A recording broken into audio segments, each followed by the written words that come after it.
Hi hello എൻ്റെ എല്ലാ കൂട്ടുകാർക്കും ഷീൻസ് ക്രേസി ക്രേവിങ്സ് എന്ന എൻ്റെ യൂട്യൂബ് ചാനലിലേക്ക് സ്വാഗതം. ഇന്ന് ഞാനിവിടെ തയ്യാറാക്കിയിരിക്കുന്നത് നല്ല മുരിങ്ങയ്ക്കായും മാങ്ങയും വെച്ചിട്ടുള്ള ഒരു അടിപൊളി കറിയാണ്. ചോറിൻ്റെ കൂടെയൊക്കെ കഴിക്കാൻ നമുക്കൊക്കെ ഏറെ ഇഷ്ടപ്പെടുന്ന കറി എങ്ങനെയാണ് ഉണ്ടാക്കാൻ നമുക്ക് നോക്കാം.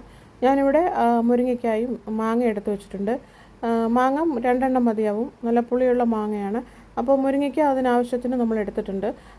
പിന്നെ വേണ്ടത് പച്ചമുളകാണ്. എരിവിനാവശ്യത്തിനുള്ള പച്ചമുളകും നമ്മൾ എടുത്തു വെച്ചിട്ടുണ്ട്. മാങ്ങ ഇതുപോലെ തൊലി കളഞ്ഞ് നീളത്തിൽ ഇതുപോലെ കീറിയെടുക്കാം. 2 എണ്ണം വേണ്ടെങ്കിൽ ഒന്നായാലും മതിയാവും. ഞാനിവിടെ മുരിങ്ങയ്ക്ക കുറച്ച് കൂടുതൽ എടുത്തിരിക്കുന്നതുകൊണ്ടാണ് മാങ്ങയും അതുപോലെ എടുത്തിരിക്കുന്നത്. അപ്പോൾ മുരിങ്ങയ്ക്കയുടെ അനുസരിച്ച് നമ്മൾ മാങ്ങ ചേർത്താൽ മതിയാവും. ഞാനിവിടെ പാത്രത്തിലേക്ക് ഇട്ട് കൊടുത്തിട്ടുണ്ട്. ഇനി നമുക്ക് മഞ്ഞൾപ്പൊടിയും ഒരു 1/2 ടീസ്പൂൺ മഞ്ഞൾപ്പൊടിയും പിന്നെ 1 ടീസ്പൂൺ ഉപ്പും ചേർത്ത് കൊടുക്കണം. ആവശ്യത്തിനുള്ള വെള്ളം കൂടെ നമ്മൾ ചേർത്ത് കൊടുത്ത് ഇതിനെ ഒന്ന് വേവിച്ചെടുക്കണം. ഒരുപാട് മുരിങ്ങയ്ക്ക ഒരുപാട് ഉടഞ്ഞൊന്നും പോകണ്ട. അപ്പോൾ ആവശ്യത്തിന് ഉപ്പും ചേർത്ത് കൊടുത്ത് വെള്ളവും ചേർത്ത് കൊടുത്ത് അടച്ച് വെച്ച് വേവിക്കാം.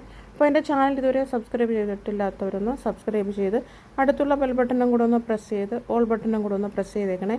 അപ്പോൾ ഞാനിടുന്ന എല്ലാ വീഡിയോസിൻ്റെ നോട്ടിഫിക്കേഷൻ നിങ്ങൾക്ക് കിട്ടും. ഇപ്പോൾ ഞാൻ വെള്ളം ഒഴിച്ച് കൊടുത്തിട്ടുണ്ട്. ഇനി നമുക്ക് അത് വേവാൻ ആവശ്യത്തിനുള്ള വെള്ളം ഒഴിച്ച് കൊടുത്തിട്ടുണ്ട്. ഇനി നമുക്ക് ഒരു അടപ്പെടുത്തിട്ട് അത് അടച്ചു കൊടുത്തൊന്ന് വേവിച്ചെടുക്കണം. അപ്പോൾ ഞാനിതെല്ലാം നന്നായിട്ടൊന്ന് ഇളക്കി കൊടുക്കുന്നുണ്ട്.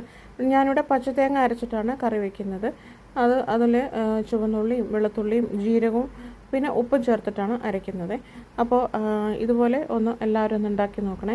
വളരെ ടേസ്റ്റി ആയിട്ടുള്ള നല്ലൊരു കറി. വേറെ കറിയുടെ ഒന്നും ആവശ്യം നമുക്കില്ല. ഇത് മാത്രം മതിയാവും ചോറ് കഴിക്കാനായിട്ട്.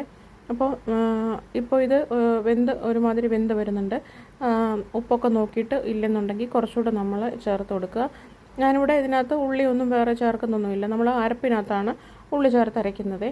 അപ്പോൾ ഇപ്പം നന്നായിട്ട് വെന്ത് വന്നിട്ടുണ്ട്. ഇനി നമുക്ക് അടച്ച് വെച്ചിട്ട് അരപ്പിനൊന്ന് അരച്ചെടുക്കണം.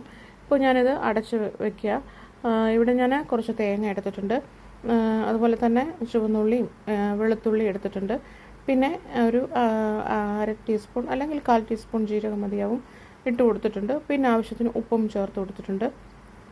നന്നായിട്ടൊന്ന് അരച്ചെടുക്കുക. ജീരകത്തിൻ്റെ ടേസ്റ്റ് വേണ്ടാത്തവർ ജീരകം സ്കിപ്പ് ചെയ്യാവുന്നതാണ്. ഇപ്പോൾ ഞാനിവിടെ എല്ലാം എടുത്ത് വെച്ചിട്ടുണ്ട്. ഇനി നമുക്കിതിലേക്ക് ഒന്ന് ഒഴിച്ചു കൊടുക്കാം. അരപ്പ് ചേർത്തതിന് ശേഷം ഒരുപാട് തിളച്ച് പോകരുത്. തിള വരാൻ തുടങ്ങുമ്പോഴത്തേക്കും നമുക്കിത് ഓഫ് ചെയ്തിട്ട് താളിച്ചെടുക്കണം.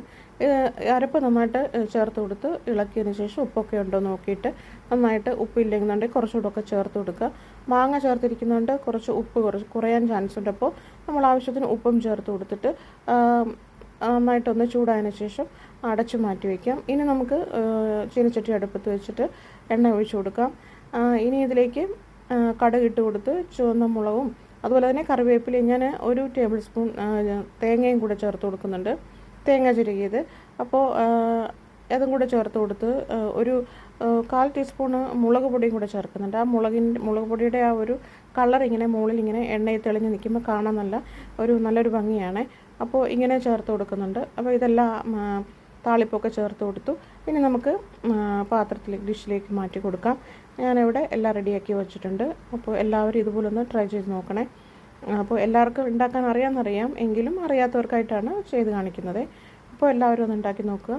അപ്പോൾ എൻ്റെ ചാനൽ സബ്സ്ക്രൈബ് ചെയ്തിട്ടില്ലാത്തവരൊന്ന് സബ്സ്ക്രൈബ് ചെയ്യണേ. അപ്പോൾ അടുത്ത വീഡിയോയിൽ കാണുന്നതുവരേക്കും എല്ലാവർക്കും ബൈ.